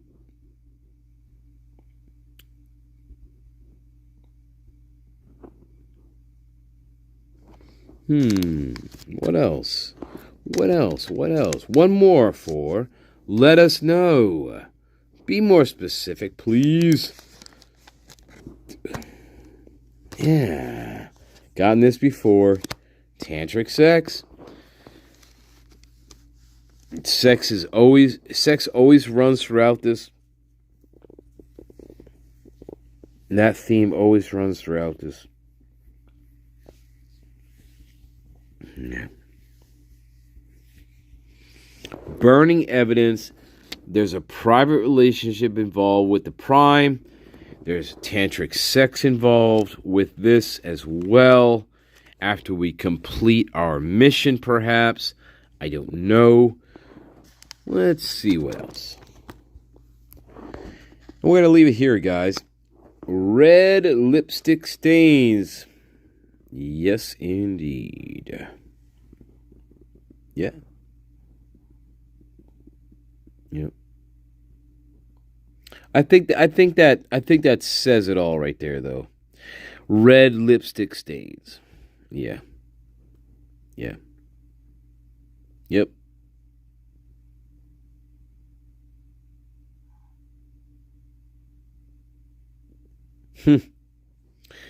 Yeah. Burning evidence. There's a private relationship that people are not aware of. There's sex involved here, of course. And then we got red lipstick stains. After the fact. Or blood. It could be blood. But I'll tell you what. This reminds me of Amanda Knox. This reminds me of Amanda Knox. It really does. Because after they did what they did, along with Rudy, well, Amanda and Raphael, they were totally into sex. They were totally into them. They were totally into each other. And so they were having, they were having sex that night. You know, after this thing was done, they were having sex. You know, the weird though, right? That's the cahoots though. We're partnering up with another when we have a partner involved in doing what we're doing. The sex piece is part of this because it's part of the thrill. It's part of it's part of the craziness here. It's part of the bonding over what we did. It's the sex piece. That's what we see in the Amanda Knox case as well. That's that very same theme. All you need is love, baby. Yeah. That's where the sex piece comes in, guys. And then one more is trash. So we're throwing away and getting rid of and tossing out stuff. Trash. There you go.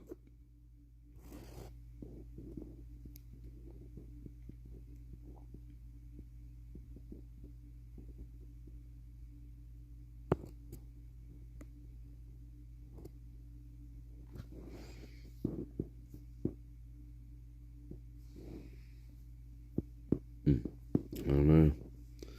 Maybe. I do know that she fell asleep in Bethany the Hobbit's bed with Bethany. And they woke up together. I do know that. Yeah. Isn't that weird? Yeah. They fell asleep together in each other's arms in Bethany's bed.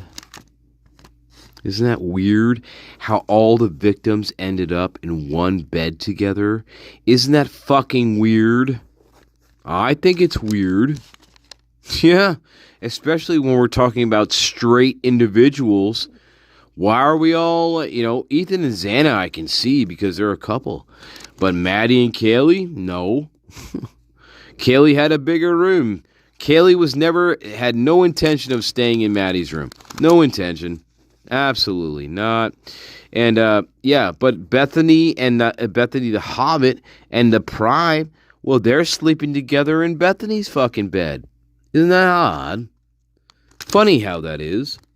Yeah. Uh-huh. Funny. Funny. All right, guys. Enough. That's enough. We're gonna go. But before we go, of course, what do? We have to go out on a song. Of course we do. Now, usually I'd say pick the song, pick the song. So, yeah, pick the damn song. Pick the song we should end this live with. What do you think that should be? We're gonna pick this up tomorrow, guys. There's definitely some things I need to show you tomorrow. Okay, yeah, I'm not sure if we're gonna do the cars, all right, but there's other things I want to show you. All right, but pick the song.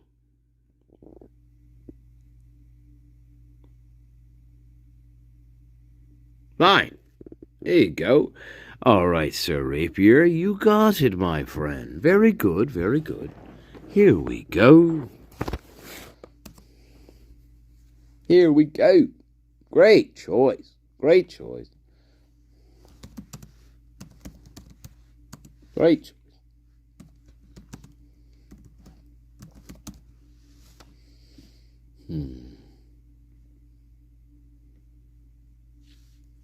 Great choice.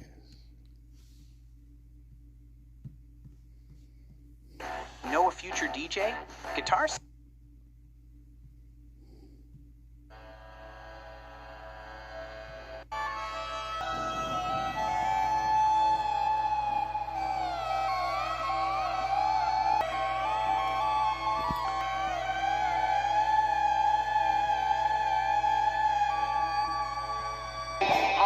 My loves, I love you all, honeys. My God.